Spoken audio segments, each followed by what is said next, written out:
नमस्कार। उत्तर प्रदेश में सियासत फिर से तेज हो गई है और इस बार वो बहुत गहराती जा रही है क्योंकि 2024 के चुनाव के हालात तेजी से बदल रहे हैं। विपक्ष ताकतवर हो गया है, समाजवादी पार्टी की ताकत कई गुना बढ़ गई है और वहीं उत्तर प्रदेश में बीजेपी के भीतर मतभेद, साजिश, राजनीति गहराती चली जा रही है और ऐसा लगता है कि परिस्थितियां योगी आदित्यनाथ के खिलाफ हैं, लेकिन योगी आदित्यनाथ भी अपने खेल में माहिर होने के नाते, साजिश में माहिर होने के नाते इस खेल को और लंबा खींच रहे हैं। और इस बार इशारा किया है अखिलेश यादव ने, जो समाजवादी पार्टी के राष्ट्रीय अध्यक्ष हैं। उन्होंने एक बड़ा रोचक इशारा कर दिया। हम सबको पता है कि उत्तर प्रदेश के हाथरस में एक बहुत दर्दनाक, बहुत दुखद हादसा हो गया और ऐसा हादसा जिसने कई घरों को उजाड़ दिया। लगभग 100 सवा 100 की संख्या में महिलाओं का उस भगदड़ में जान चली गई। मारे जाने वालों की एग्जैक्ट संख्या अभी तक सरकार नहीं बता पा रही है। कल्पना करिए कि एक देश जो आजादी का 75वां साल मना रहा है, एक तरफ वो इसरो के जरिए चांद पर जा रहा है और गांव में भूत और पाखंड पाए जाते हैं।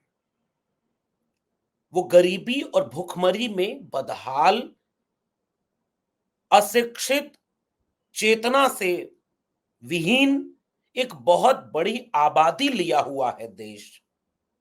तो वो जो आबादी है जिसके घर में कोई बीमार है, घर में खाने को पूरा नहीं है, नौकरी बच्चों को मिल नहीं रही, शिक्षा चेतना वाली मिले नहीं,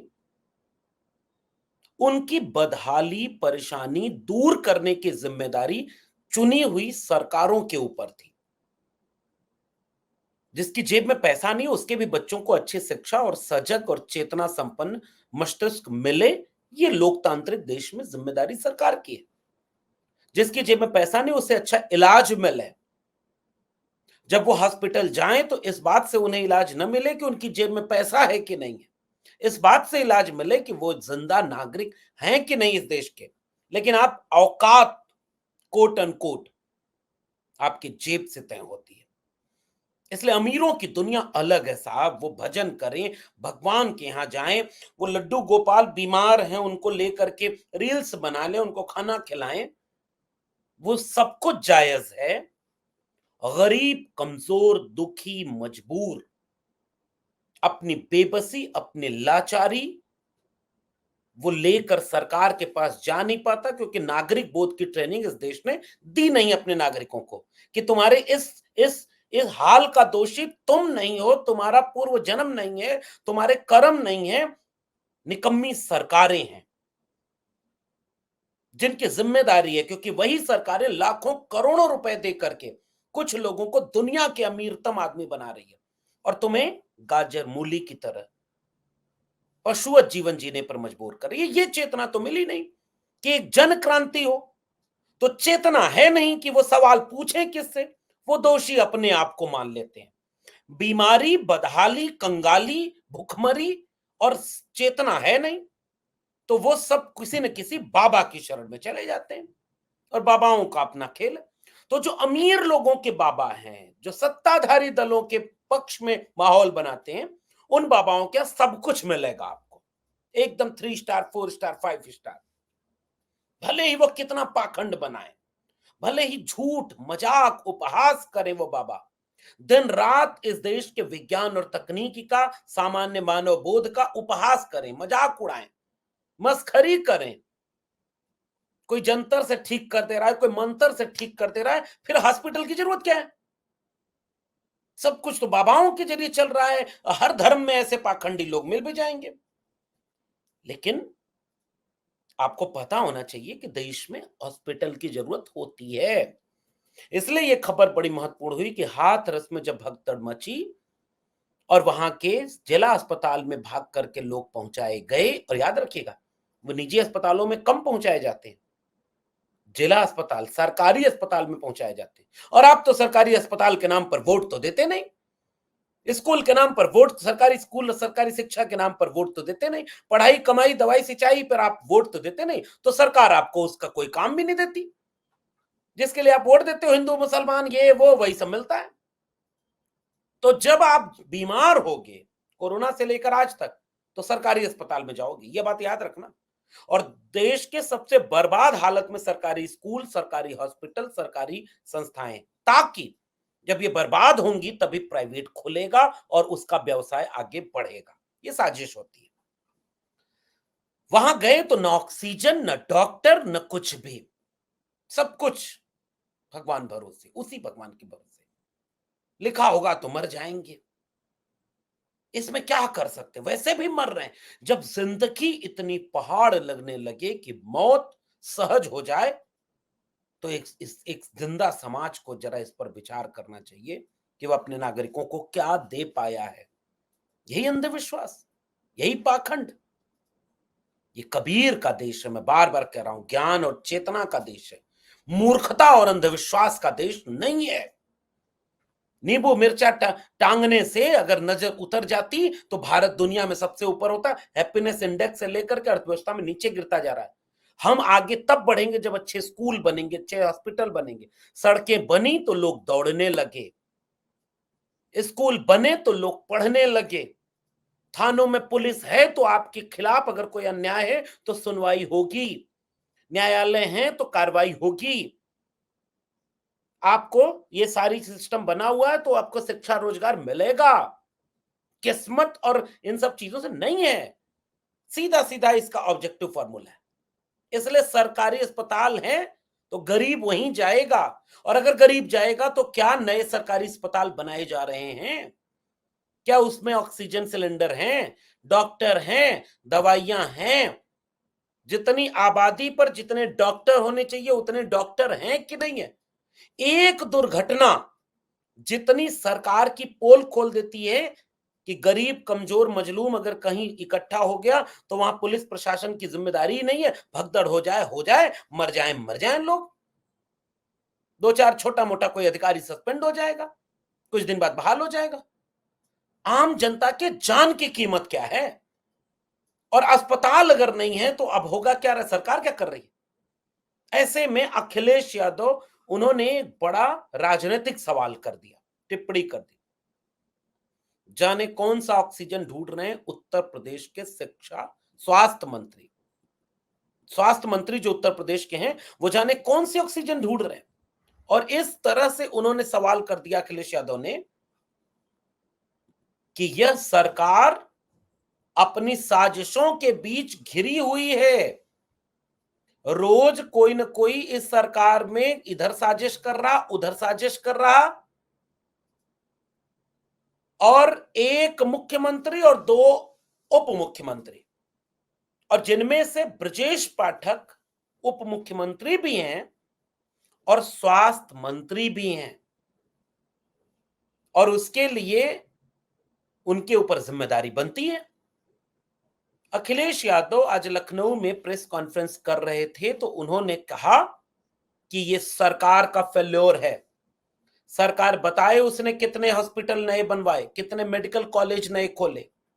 और यह बात एक देश की जनता की होनी चाहिए। देखिए, आपसे भी एक बात मैं साझा करना चाहता हूं। अगर कोई मेडिकल कॉलेज पिछली सरकार ने खोल दिया था तो आप उस कॉलेज को एकदम इसलिए उपेक्षित रखोगे क्योंकि वो सरकार कोई और थी, उसमें कोई सुविधा नहीं होगी, उसमें कोई डॉक्टर नहीं होंगे, अगर इमारत बनी हुई है तो उसका अच्छा इस्तेमाल नहीं होगा, उस इमारत को खोलोगे ही नहीं। जेपीएनआईसी लखनऊ में, एकदम लखनऊ के सेंटर में कबाड़ा बनी पड़ी है।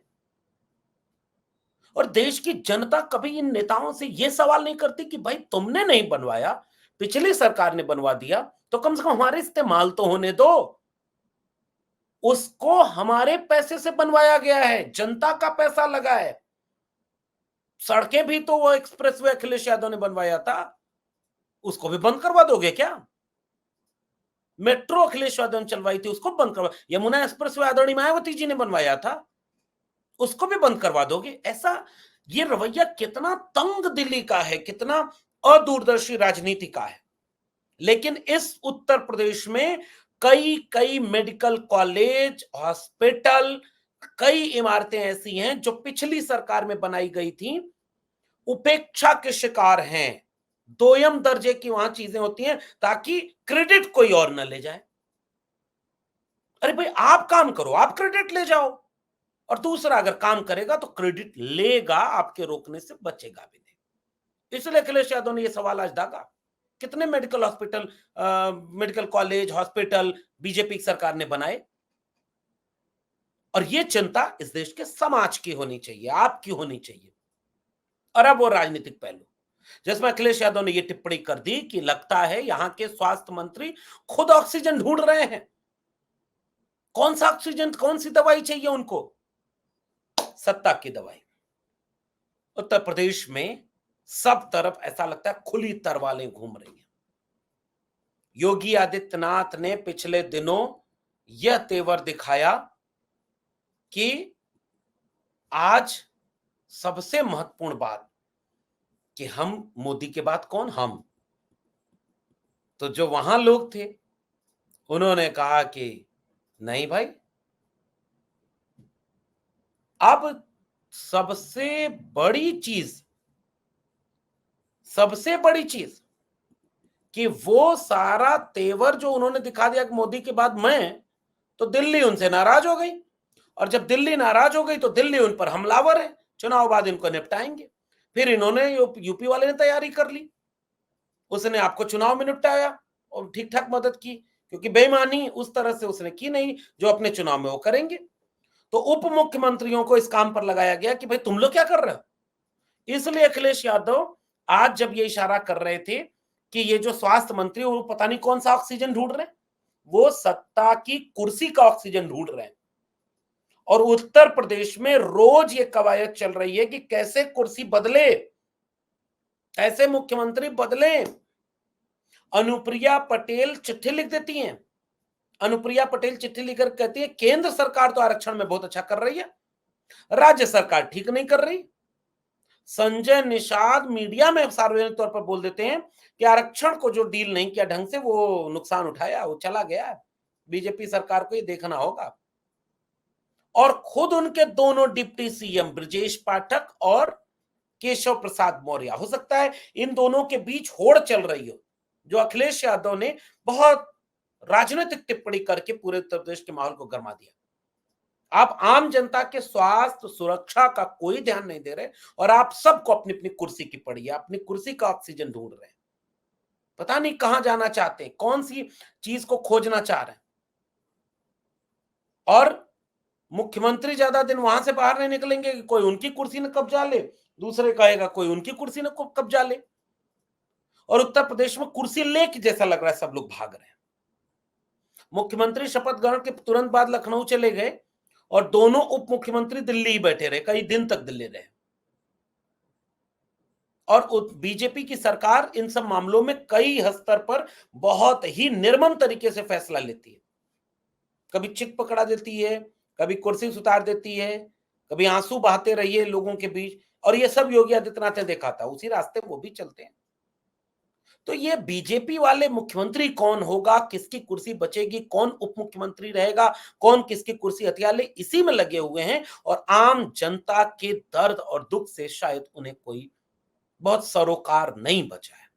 और ऐसे में उत्तर प्रदेश में समाजवादी पार्टी के नेता अखिलेश यादव का यह बयान उत्तर प्रदेश की राजनीति को फिर से गरमा चुका है, फिर से गरमा चुका है। क्योंकि बीजेपी उत्तर प्रदेश में मुश्किल में घिरी है, क्योंकि एक मजबूत विपक्ष उत्तर प्रदेश में मिल गया। और बीजेपी अंदर खाने इतनी साजिशों के शिकार हो रही है, जिसमें हर एक नेता के पीछे होड़ लगी है कि कौन योगी आदित्यनाथ को बदल दे। योगी आदित्यनाथ चाहते हैं कि हम उप मुख्यमंत्रियों को बदल दें। बहुत तरह के अंदर अंदर खेल चल रहे हैं। और सब डिप्टी सीएम ये चाहते हैं कि सीएम वो बन जाए। बड़ा दिन हो गया उत्तर प्रदेश में उनकी जाति का कोई नहीं बना है मुख्यमंत्री। ऐसे ऐसे किस्से उत्तर प्रदेश के गलियारों में सुनाई दे रहे हैं। आप इन किस्सों के आगे क्या होता है, ये देखना दिलचस्प होगा। आपका क्या मानना है नीचे कमेंट बॉक्स में जरूर बताइएगा। देखते रहिए 4 पीएम न्यूज़ नेटवर्क। मैं डॉक्टर लक्ष्मण यादव किसी और विषय पर, किसी और टिप्पणी के साथ फिर मिलूँगा। तब तक के लिए बहुत-बहुत धन्यवाद।